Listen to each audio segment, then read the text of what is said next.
तो एक इसमें रहस्य की बात स्वामी जी महाराज ने बताई कि जो भक्त सबका हित चाहता है उसकी भगवान से एकता हो जाती है।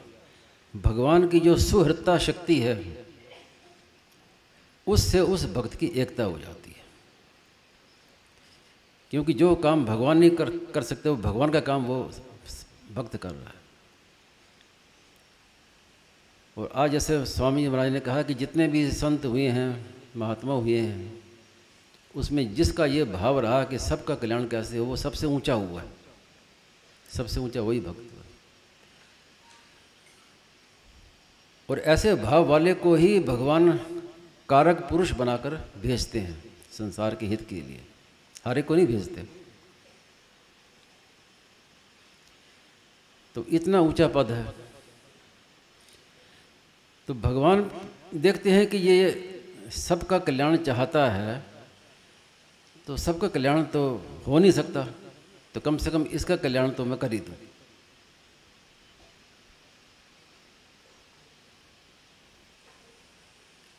जैसे कर्म योग में आया है ना कि सब सुखी हो जाएं, सर्वे भवन्तु सुखिनः। तो स्वामी जी महाराज कहते थे कि सब सुखी हो जाएं, सबको सुखी करना तो बहुत दूर की बात है। पूरा संसार मिलकर एक आदमी को भी सुखी नहीं कर सकता।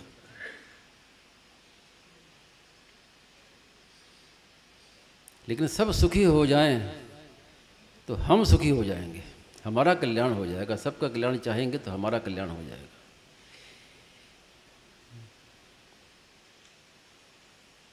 मैंने स्वामी महाराज से प्रश्न किया था, यही शंका की थी कि आप कहते हैं कि सबका कल्याण, सबके कल्याण का भावना हो, लेकिन कोई भी साधक जब साधन करने में लगेगा, जब भगवान की ओर चलेगा, तो सबसे पहले तो वो अपने कल्याण के लिए चलेगा ना, उसकी भावना तो पहले यही होगी। तो स्वामी जी महाराज बोले कि अच्छा, तुम्हारी बात मैंने मान ली कि अपना कल्याण करने के लिए हम साधन करते हैं। अब ये प्रश्न होता है कि अपना कल्याण कैसे हो। मैंने कहा बात ठीक है, कल्याण की इच्छा है, अब कल्याण कैसे हो? तो सबका कल्याण चाहने से कल्याण होगा। तो ये उत्तर दिया महाराज ने। तो इसलिए भगवान ने जहाँ आवश्यकता नहीं है, दृष्टि जाती नहीं है, कर्म योग की बात है, लेकिन उस ज्ञान योग में भी भगवान ने कही और भक्ति योग में भी ये बात कही कि सर्वभूत हिते रता है। ज्ञान योग में ही है, भक्ति योग में तो ठीक बात है। भक्ति योग में तो स्वाभाविक ही है, मैत्र करुण एवं च।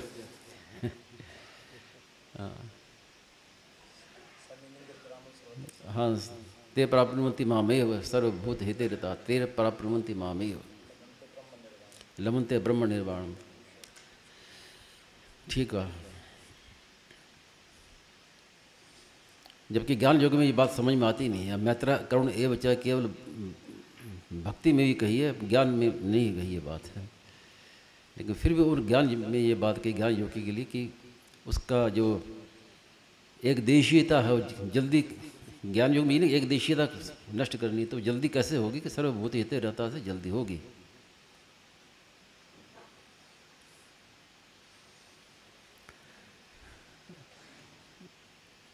अब इस विषय में कई बातें हैं, कई तो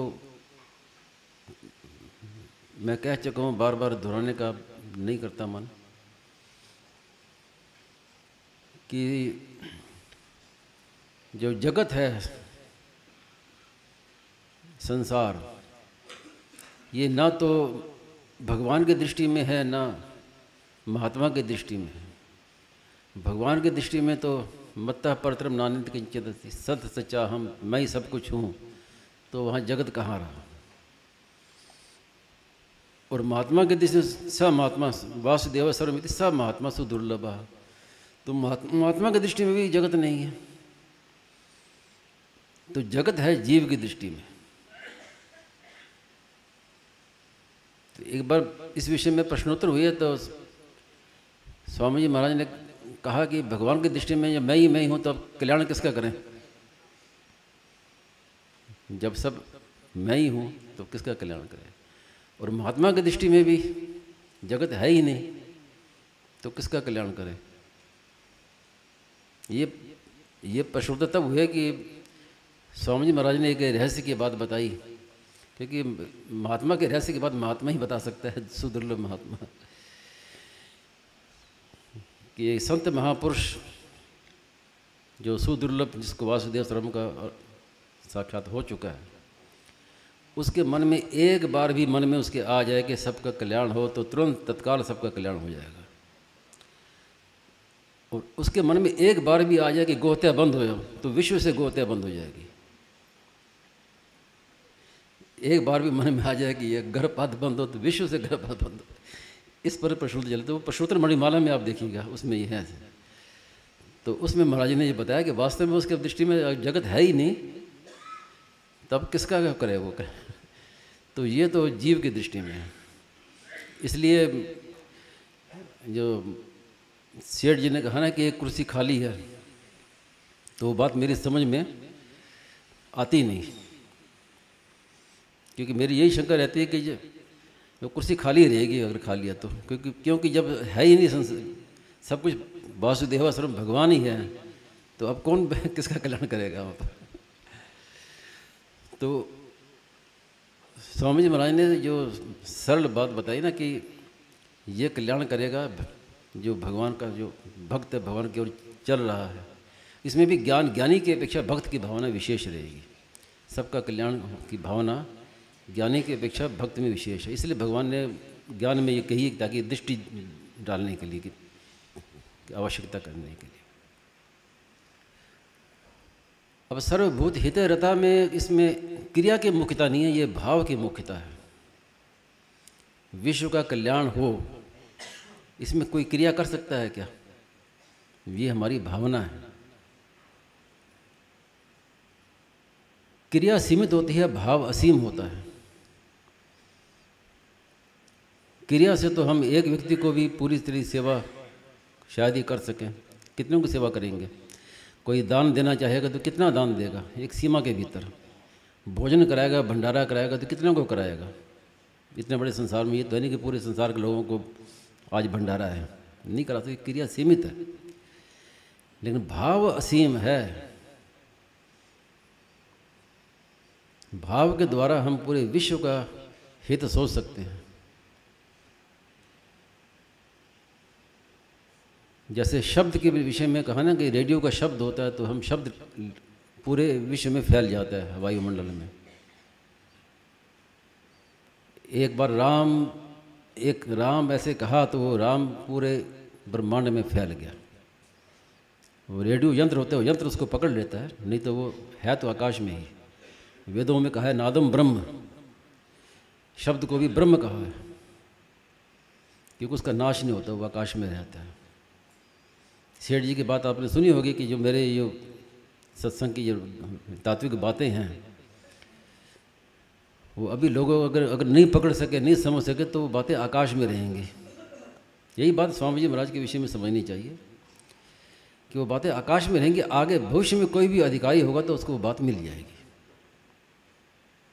वो उसको पकड़ लेगा। और इतना व्यापक होता है भाव कि ऋषिकेश में एक बार स्वामी महाराज ने कहा कि हम यहाँ सत्संग कर रहे हैं, और एक सत्संगी है, बीमार है, कलकत्ता में है, और बहुत बीमार है, बिस्तर पर पड़ा है, लेकिन मन में लगन है सत्संग की। नारायण नारायण चालू है अभी, ठीक, नारायण। उसके मन में लगन है कि मैं स्वामी जी वहाँ ऋषिकेश में सत्संग कर रहे हैं, मैं करूँ, अब बीमार हो गया, शक्ति नहीं है। तो स्वामी जी महाराज ने कहा कि जहाँ जो हम बातें कहते हैं सत्संग की, वो उसके हृदय में पैदा हो जाएंगी, वहाँ पर वहीं लेटे लेटे उसके हृदय में वो बातें पैदा हो जाएंगी। केवल मन में अगर लगन है कि मैं संत के पास जाऊं, उनकी बातें सुनूं, अब नहीं जा पाया, तो वो व्यर्थ नहीं जाता, उसको वहीं वो बात मिल जाती है। क्योंकि जिसको भूख है उसको भोजन मिल जाता है। जिज्ञासु के लिए पूरी सृष्टि ही गुरु है। जो जिज्ञासु है, सृष्टि उसके गुरु, कहीं से उसको उपदेश मिल जाएगा, गुरु मिल जाएगा। और साधकों को तो ये प्रायः सबका अनुभव है कि मन में कोई शंका होती है, उथल पुथल होती है, स्वामी जी की पुस्तक उठाते हैं, साधक सीन उठाते हैं, पन्ना पलटते हैं, तो वही बात सामने आ जाती है, हमारा शांति मिल जाती है, समाधान हो जाता है। अभी भी ऐसे मेरे पास आते रहते हैं। इतनी शक्ति है भाव में।